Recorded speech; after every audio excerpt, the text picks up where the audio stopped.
Hi everyone, I'm Shauna and welcome to my channel. In today's video, I'm going to be giving you my February low buy update. So I'm going to be talking about how this month went, kind of what's been going on in my personal life, and then talking about what I bought. So let's just talk about how did this month go. The academic kind of school side of things really played a role this month.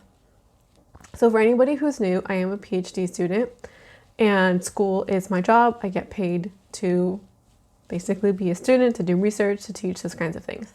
So I haven't quite talked all that much about school on this channel since December. Essentially, the project that I came to my school to do is now changing because of COVID.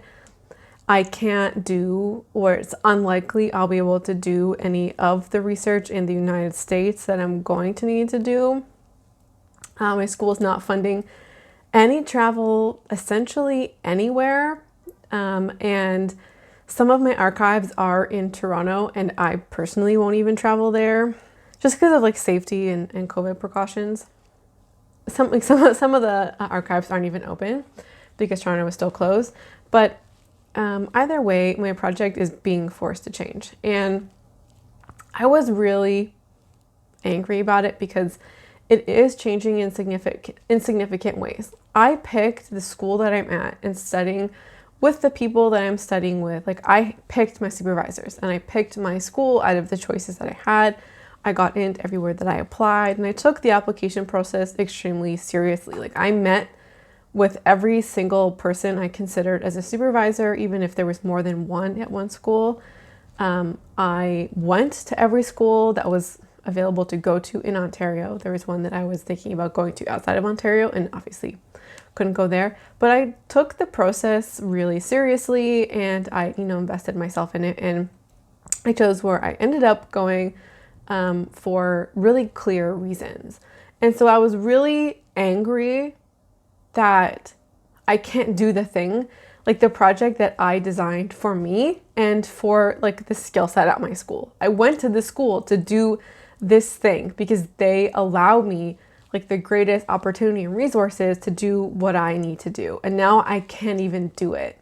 This could potentially affect job prospects after I graduate just because some of the changes affect some people in like very specific historical geographical regions, or people who study particular geographies in their historical work. So not everybody is affected equally, but everybody is still affected because I'm not the only one who can't research. But anyways, I've already been, and I think I've talked about this on the channel before, like considering, I've considered not continuing with my degree, doing something else, and even if I finish my degree, considering doing jobs outside of history. So these experiences the past couple of weeks really affected how I was already feeling about my degree, and they were really acute because I have to write this proposal for my department and I'm really kind of clearly thinking about my project and articulating it in like the clearest way and laying out a research plan and all of that.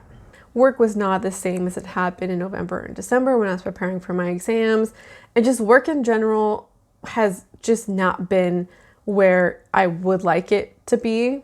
Back in November and December when I was studying for those exams, I was putting in like long days, like 7 a.m. to midnight, and I was truly really busy with all the kind of work that I had to do, and I felt like the past 6 weeks, not so much.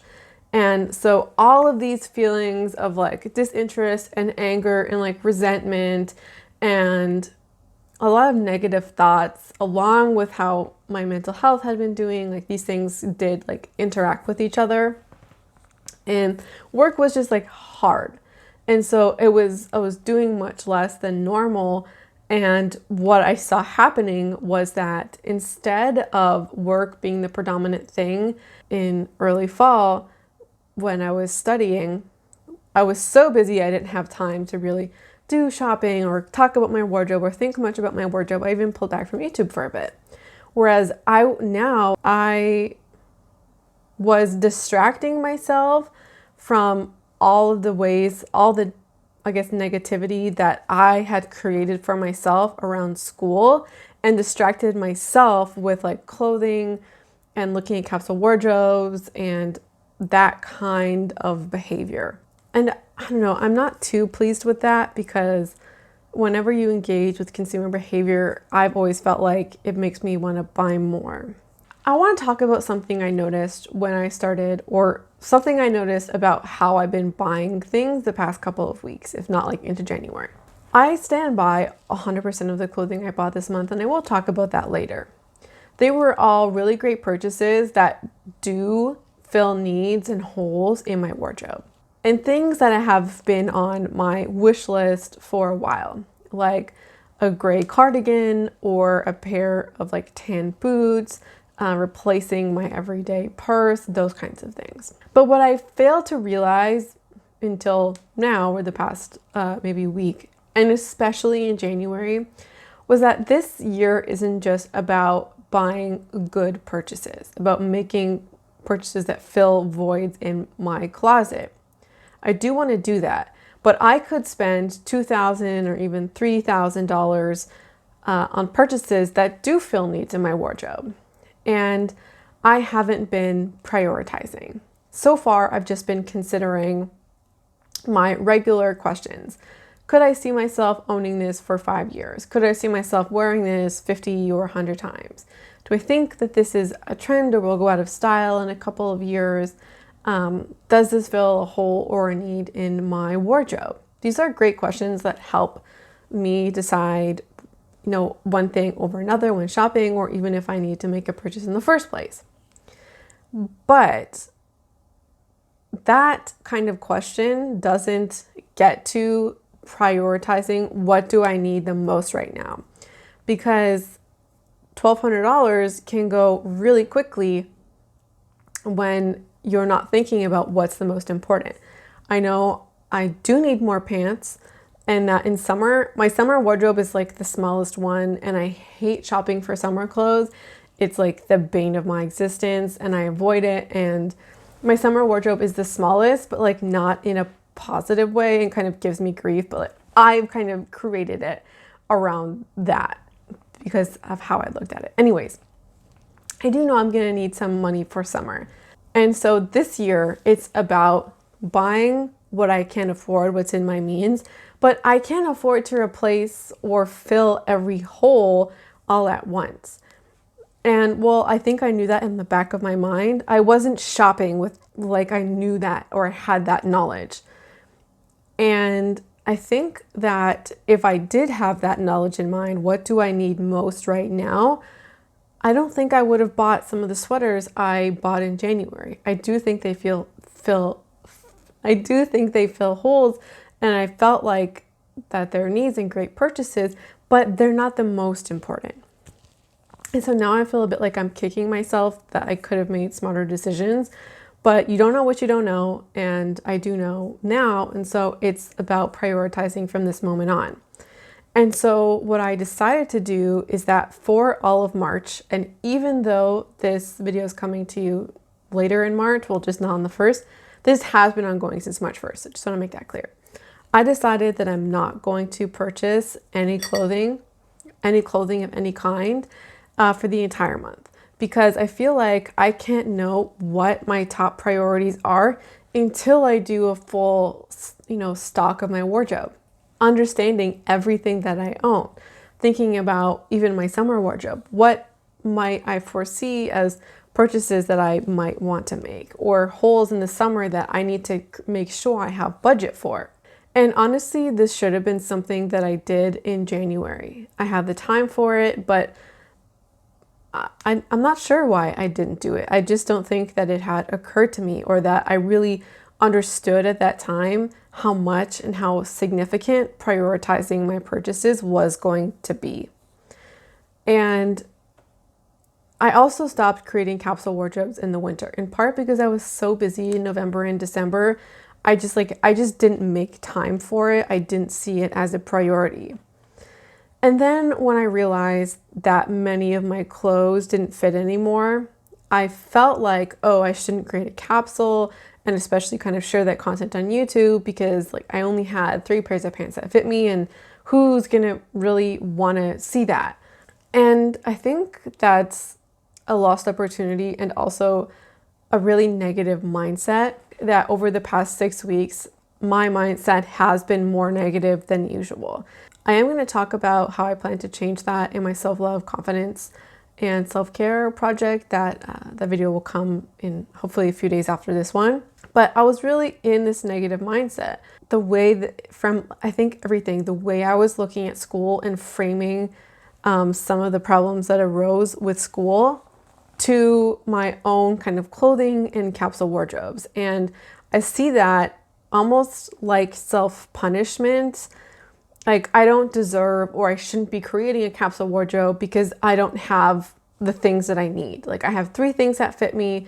I just was like waiting around. I wasn't sure what I was going to do, if I was going to lose the weight, if I was going to just buy new clothes for the size I was now. I hadn't made up my mind, and so I was waiting, and I really felt like I was in this limbo. And so I shouldn't make a decision, and therefore I just I guess I made myself stuck and didn't try to kind of create cute outfits and feel happy with what I have. I was just kind of in this negative space, and I was focusing on what I don't have instead of what I do, and the opportunities I can create for myself with what I do have, and like making whatever I have available to me work, and trying to be creative with that like you normally would do for a capsule wardrobe. My phone did overheat, so I hope that it looks the same. What I was saying was that I did see this attitude trickle over into other aspects of my life, particularly how I was thinking about school. I can't do the research I want to do. I can't get the books. I can't get any books. The library is being difficult. Everything was being framed so negatively instead of what can I research right now, even if that's only secondary source research, or how can I, or what can I do with, the pivots I'm being asked. And I feel like sometimes when we're in, a difficult situation, or, our constraints are more than normal, or we're just feeling constrained, that could be when we're feeling the most creative. And I was taking that opportunity for myself as well, and just kind of surrounding myself with negativity. I didn't realize that all at once. It was kind of when I've been thinking about the past couple of weeks. And one of my supervisors pointed it out to me. And that's when I was like, okay, how else has this been affecting me in my life? And I'm going to be working on changing that mindset in my self-love confidence project. I think that's something I really should work on, because I don't want to be thinking about everything around me so negatively, especially school, when that's my job. And I don't just kind of want to struggle through it or what have you. I want to kind of give these things my best attempt. I want to put myself to like my fullest use, and with these things, like give it my best shot. And I can't do that when I'm like, oh, everything sucks. So I'm a little disappointed in myself that that's how I was acting this past month. But I'm really glad that I noticed it, so I can remove the negativity from my life. Next month, we are going to do a no buy for clothes, and I'm going to create some capsule content. Hopefully you like that, and hopefully it's also useful to me to kind of get re-inspired with my wardrobe and get excited for spring. So I do want to next talk about my purchases, everything that I bought. I don't have everything here because honestly quite a few things just haven't come in yet and have just taken long to ship. I'm in no rush. These things can come when they come. So I'm gonna talk you through everything that I bought, and then I'll talk you through the numbers at the end. So the first thing I bought is actually this nail polish from Walmart. It is the Sensational color. It's in the shade sheer selflessness, and it is a pretty cool nail brand. They're 16 free, they're vegan, cruelty free, and gluten free, and they're their nail polish is made of potato, beets, and cassava, which is very, very cool. So this is like a milky pink color. And then I bought a second shade, which is this Essie color in, what are you called? In Mademoiselle. I have been looking for a super sheer pink color. This is the one. Like, I don't need more than one, even though I love it. I'm gonna just have this one. And I previously had another milky pink color and I hated the formula on that. So I did decide to replace it with this. And one of the things I guess I'm working on this year is like curating my nail polish collection, which is mostly like taking out things that I don't use and also circulating through my nail polishes. And I've actually, I started that at the beginning of the year and I've been rotating through them. And I really would like a super small curated nail polish collection with like shades that I really like and wear. So that's where these two fit in. Very happy with those. They were about $8 each. So this one was $9 and this one was $8. The next two items, this guy, the Cocoa Kind Oil to Milk Cleanser, and then the Aveeno Clear Complexion Cream Cleanser with Salicylic Acid. I'd actually been looking at these two for this guy probably about 3 weeks before I bought it. And then this, since I think December of 2020 is when I first knew that I wanted to buy it, but I didn't need it in December. So as part of the no buy, I didn't buy it as a replacement. So I have been on the hunt for this since January and it has been out of stock at the Shoppers website. It's the only place you can buy it, I'm pretty sure, in Canada. I did go to my local Shoppers and they only sell like 4 Cocoa Kind products and this isn't one of them. But the other day, I drove my mom to work and she wanted me to get her something from Shoppers. So while I was there, at different Shoppers, while I was there, I decided, let me just go look in the skincare section. And I found this. They have a much more extensive Cocoa Kind range that they sell in store. And they also sell Catrice in store, which I've only ever seen online. And I guess assumed it was online. And for a while it did say online only, but hasn't for a while. Anyways, so I bought this while I was there because I honestly wasn't sure when I would see this again, like if it would come back in stock. So even though I didn't need it at that moment, I'm getting pretty close to needing it. So I just was like, you know what, if this sits in my drawer for like a month, that's fine because I really, really want to try it. I'm happy. And then I bought this because I was interested in it and the ingredient list looks okay. I like to have kind of a more affordable cleanser in my shower. I'm just about done with the one I have now, and this one has also been on sale. I have been interested in it because of the salicylic acid and I've heard good things. And as I said, the ingredient deck looks okay, like not the most perfect, but it's a wash off product. So I was okay with like a cheaper, but not stellar ingredient deck. And this was also on sale. So because I knew that I wanted to buy it, I just took the opportunity to get it for half price. I then placed an order on the Shoppers Drug Mart website and I got a couple of things. I got 2 Versed products. I got the 0G Smoothing Eye Cream, which I had actively been looking at as a replacement for the eye cream that I have now. So very excited about it. I haven't used it, but I think I will tomorrow because I think my eye cream only has 1 day left. So we're good on this. And then I also got the Shortcut Overnight Facial Peel with lactic acid and glycolic acid. I decided to get this, one, because I've been interested in Versed and they're newer to Canada and they're like an affordable, cleaner skincare brand, but that's also like vegan and doing some ethical things with their packaging as well. And I really noticed that the texture of my skin has been dry, even though I have an oily skin type. So I felt like I wanted to try a more affordable option before kind of going higher end. And so I decided to try this one. I haven't tried it yet. Hopefully it'll be good. So I got these 2.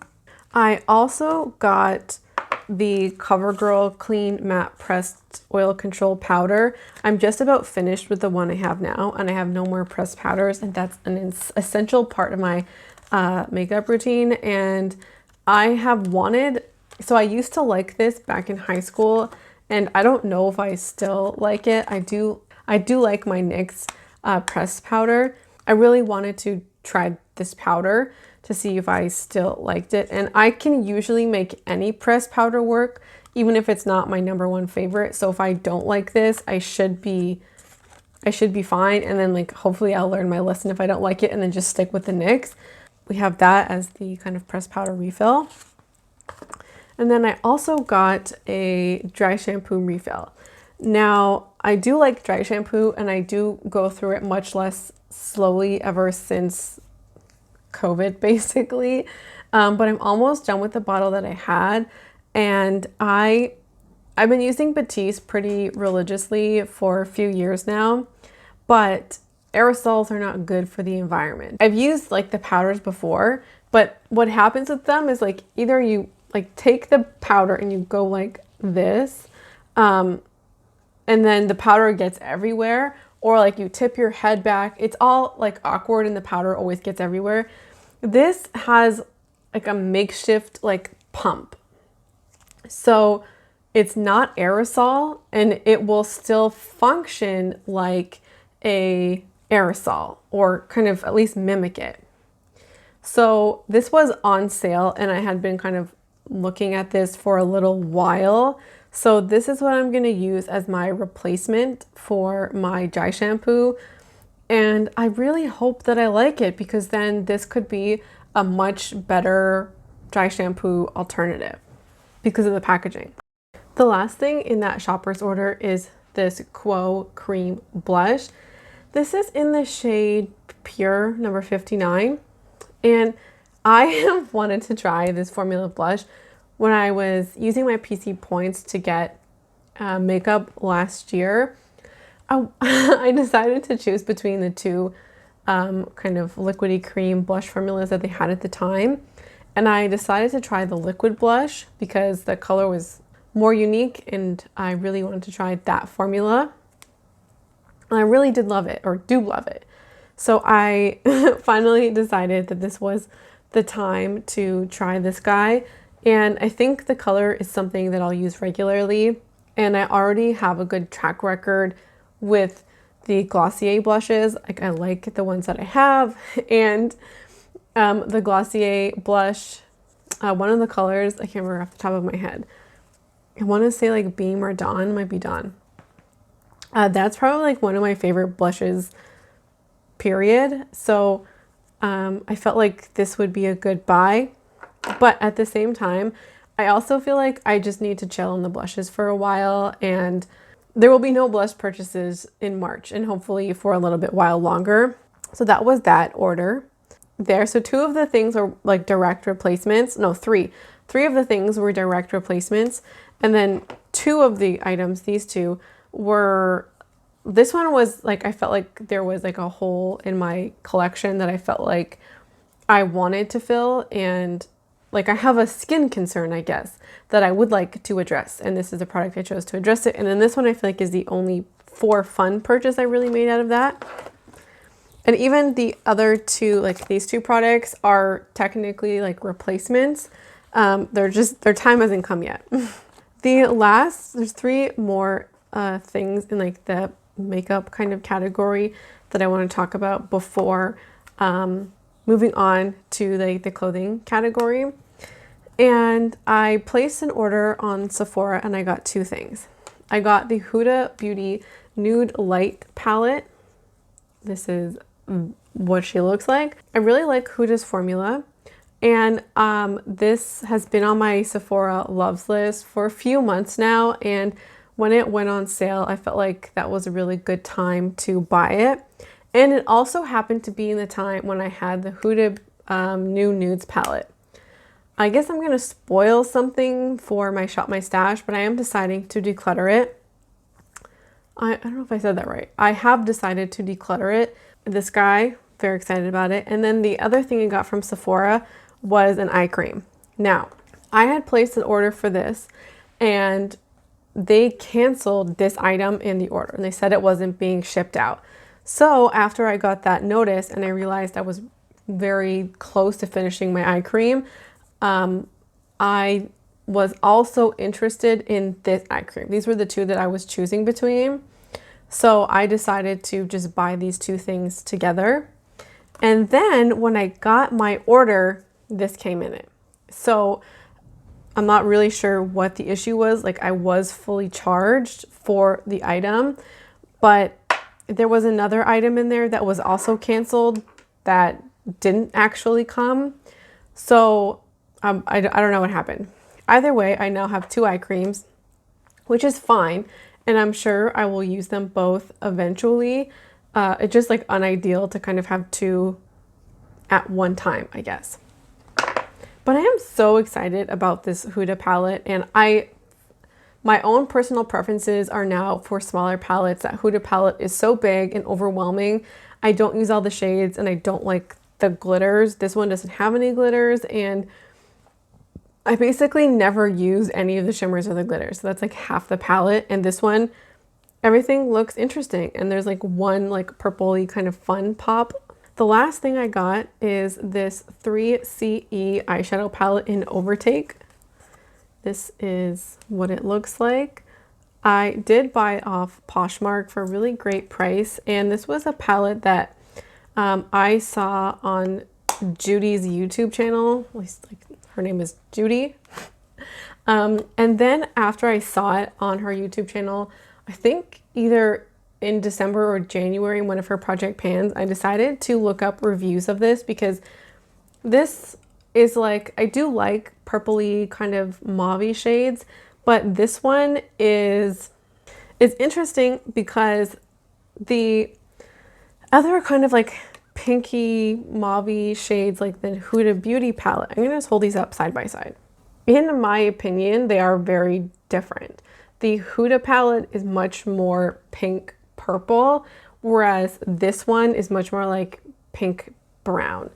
So this pinky purpley color story has been a favorite of mine for years, and hasn't, like, my interest in it hasn't waned. I kind of felt like it might have, but the problem was just the colors that I had. Modern Renaissance has been a love of mine since I bought it in 2016. It came out in 2016, right? Or 2017? Either way, whenever it came out, I bought it. Not right away, but a few months later. And I've loved it, and it's been a staple.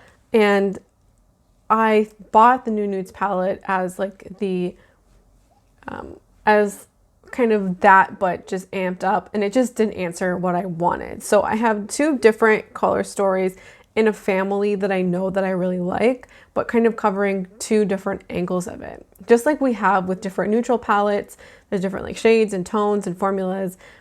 And I'm really hoping that these two palettes that are much smaller, less overwhelming, will answer my need and love for those kinds of products.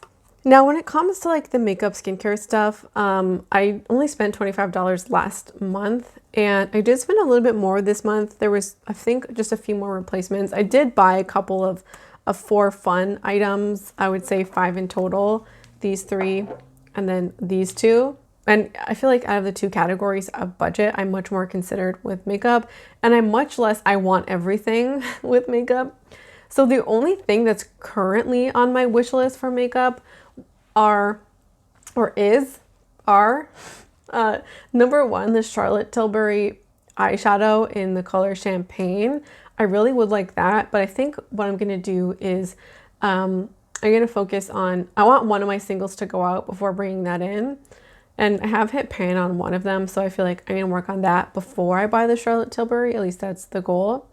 I do think I have at least a month, if not 2, with the ColourPop pencil, but whenever the VIB sale happens, even if it's before I finish the ColourPop, I will buy the Marc Jacobs because I'm gonna buy it anyways. Some of you messaged me yesterday, the day before that, to let me know that the Marc Jacobs highlighters went on sale because I was talking about them. But the 2 colors I would get, and ultimately my favorite ones, were like the only 2 on sale. There's 5 that weren't on sale. Everything else was. and those were two that weren't on sale. So I'm gonna wait for the VIB sale. And I also would like to replace my sleeping mask, my lip sleeping mask. I'm currently using the Bite one, and I would like to repurchase the Laneige one. And then I'm also interested in a Tom Ford quad. I don't know if I will buy that, and like just because something's of interest doesn't mean I'll buy it, but those are the kinds of makeup things that are on my radar. And I don't think I'll need any replacements. I think I'm pretty good with everything else. I have been considering trying the Fenty concealer and foundation. I have wanted to try it since it came out, but I was told that the Catrice was a dupe, so I just kind of stayed with that. But now that I'm no longer supporting Catrice, I might just try the Fenty, but that's kind of a question of when. Okay, now let's talk about the fashion beauty items. I only have a couple of the things that I bought actually here with me, so I can only talk about so much. The first thing, or at least show you, the first thing I want to talk about, it is the Lululemon belt bag. Now this is the color that I wanted. I think it's called like disco pink or deco pink or something like that. I think this color is really, really beautiful and almost like a neutral pink color. Not almost, I think it's a neutral pink color, and I think this will go with just about everything. My two most worn jackets are black and blue. I have a rain jacket that's yellow. I think this would look super cute with the yellow. I have a gray wool jacket, also look cute. The only potential clash would be my green like army jacket, but I kind of don't care to look like a watermelon. I wanted to buy this secondhand, and I've been looking for it on Poshmark for weeks. The Poshmark Lululemon sellers are kind of nuts, and this retails for $38, and I bought it for $42.94 with tax. And they are selling these belt bags for $50 and $60, which I think is outrageous, and that's just like the common price of these things on Poshmark right now. And I know, I think I was just being a little petty and a little cheeky, and I messaged one of the sellers, and I, put in a bid for like $25, and they were outraged that I would ever, offer somebody that when they're listing their item at $65. And I was basically like, this retails for $38. And the answer was like, I get to determine the price. So none of them had the colors I wanted. I considered maybe getting a black one because there was one reasonable price one on there, but no, I really love this color and I couldn't get it out of my head, like this particular color. And it has been on my wish list since January. I waited like 8 weeks to buy it, and I feel very affirmed in my purchase. I think it is very cute, and I have worn it on like walks and shopping and things like that, and I just like, I'm cool girl.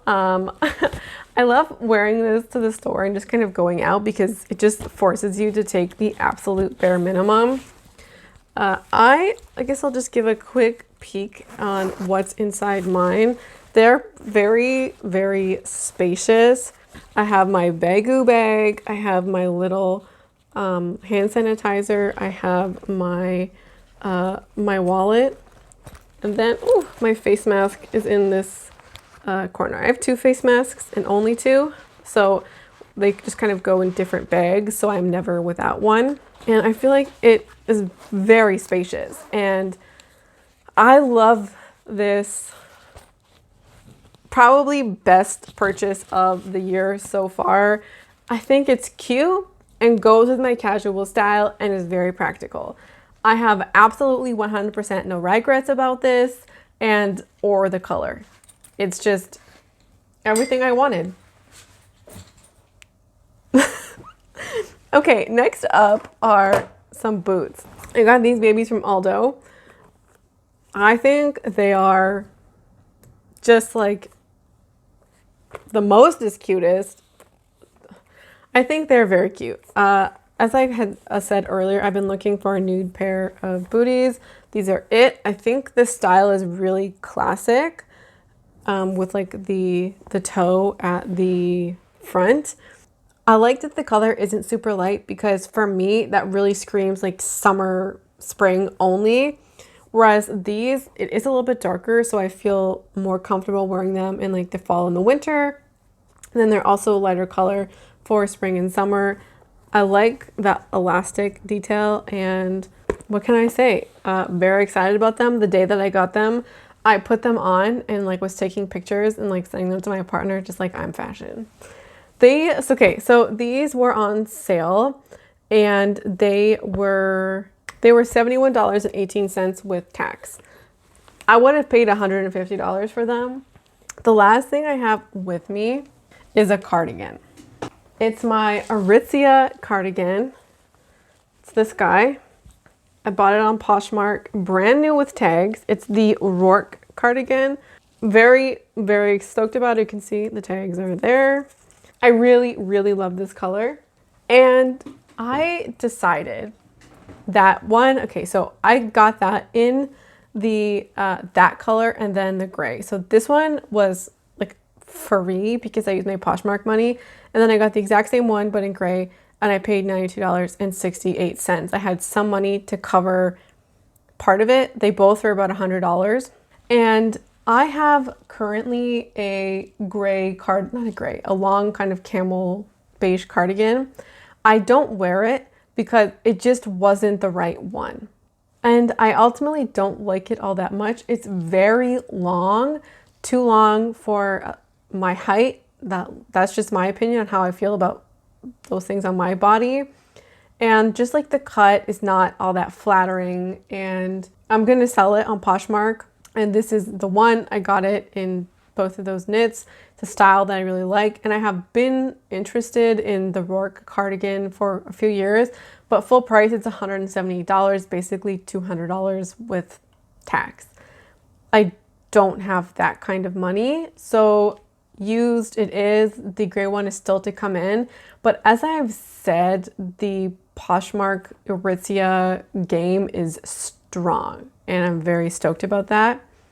I also got a bag. It's on Poshmark as well. It's this like tan beige bag originally from Aldo, and I paid $39.68. For some reason, my phone is just overheating like crazy today. It's been overheating every 15 to 20 minutes. So my phone overheated for like the 4th time, and I went downstairs, and all my Italians out there, or people who are friends with Italians, I'm also just gonna apply some lip gloss while we're at it. I'm wearing the Kosas lip oil today over Ofra Lip Pencil and Silk. We still have panettone left over from Christmas. I just opened up a fresh box. Nothing better than the first slice of panettone. Oh, I am now satisfied. Now I got the phone. So, as I was saying before I was so rudely interrupted, the last thing I bought were 2 graphic t-shirts from an Etsy seller from Toronto, and they were $79.88 with tax together. A little bit more expensive, but also they're from like an independently owned, like small owned brand, and they make their t-shirts in Toronto. So, you know, I decided to spend a little bit more money. So to talk about all of the numbers, I don't think I went over everything, especially for like the makeup skincare part.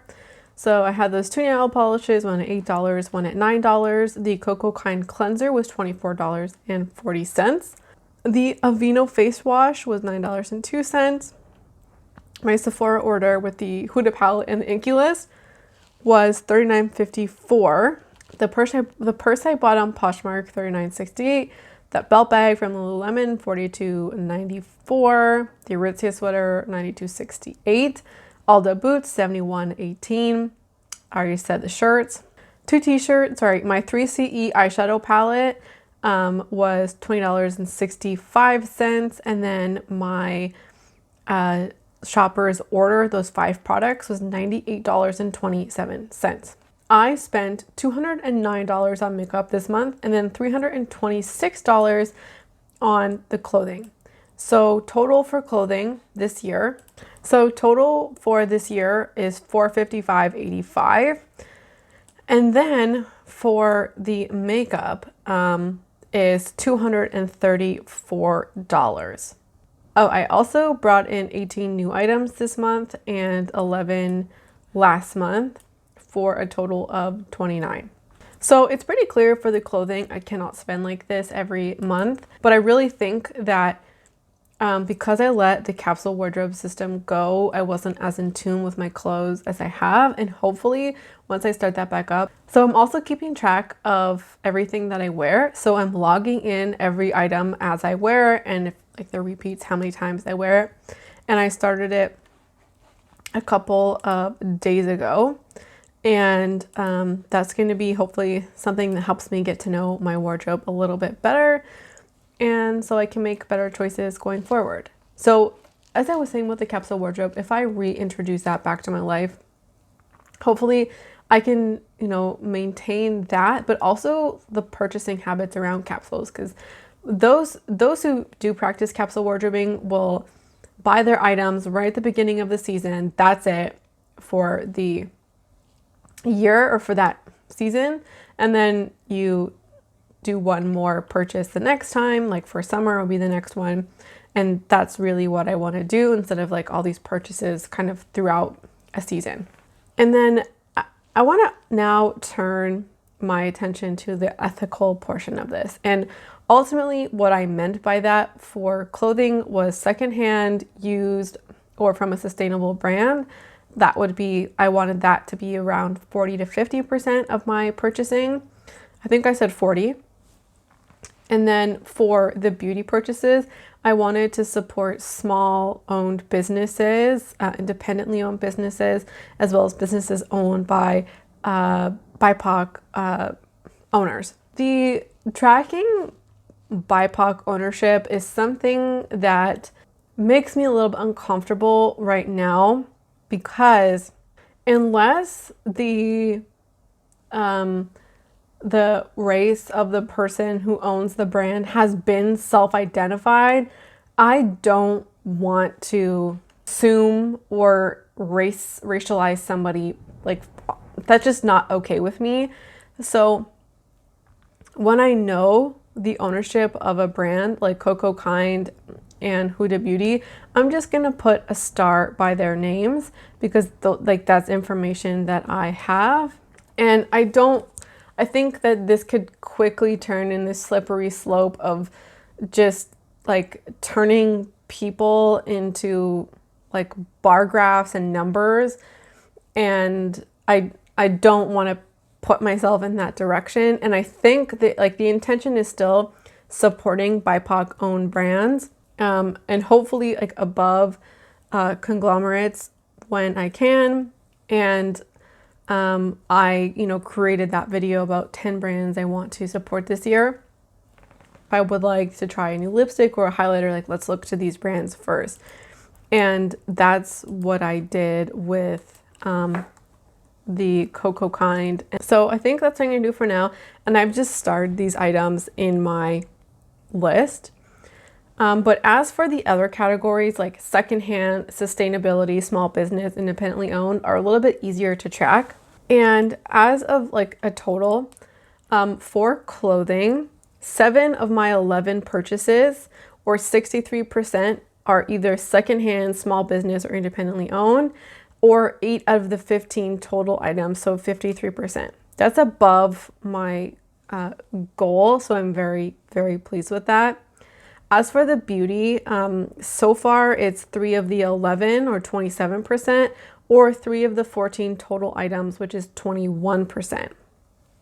Now, I wasn't sure how to qualify Versed. I believe they're an independently owned brand, as well as the Inky List. I couldn't find any information to the contrary, so I included Inky List in this, but I haven't included Versed, just because I feel like the Inky List is a smaller brand, but I'm again not 100% sure. So if I do include Versed, it would be 5 out of 14 items. So it would raise the percentages just a little slightly. I did want to make you aware of that. And I also created a new entry in my spreadsheet that is just like acronyms.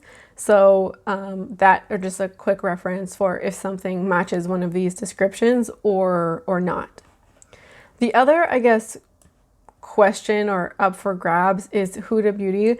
I believe Huda Beauty is still independently owned, but they have had investors. And I think that this is a good discussion that we could have in the comments about like what qualifies as a small or independently owned brand. Because if Huda Beauty is independently owned, like I believe that she is, she's not small, and she's listed as like one of the richest self-made millionaires. I think she might even be a billionaire, but at least a self-made millionaire like on the planet. Like she's one of the richest self-made millionaires out there. And I don't think a lot of people would consider her a small brand anymore. She's very big, she's in Sephora, she's really well established. So I did not include that brand as independently owned. I really just wanted to have this conversation with you all to discuss this idea of like how small does a brand have to be considered a small brand or independently owned. And even though a brand might meet that definition of independently owned technically, do other parameters matter? The Inky List is also in Sephora. Versed got picked up recently by shoppers within the last few months, I believe. And they've been in Target a little bit longer than that, but I don't think more than a year. So these brands feel much smaller and are like intentionally trying to do sustainable things like with their packaging and their transparency with their ingredients and that kind of thing, where none of that is really present with Huda. So let me know your thoughts in the comments. I would really love to hear your thoughts. I would really love to hear your thoughts on that. That's that's everything. I feel still in some kind of way like I'm still like apologizing for everything that I bought, when in reality, this is my budget and it's here for a reason. And no, I cannot buy $200 worth of stuff in a category every month. It doesn't work like that. I think I just need to get it through my head that anything I buy within budget is okay. My clothing tracker is, it's in place. I've been tracking for a couple of days. Let me know if you would want to hear about that, how I've done that, the results. I'm doing it to really try and like keep my focus on what I have opposed to acquiring new things. Let me know if you'd want to see my thoughts on that and how that mini project is going. Other than that, thank you so much for watching, and I hope to see you again around here soon. Bye.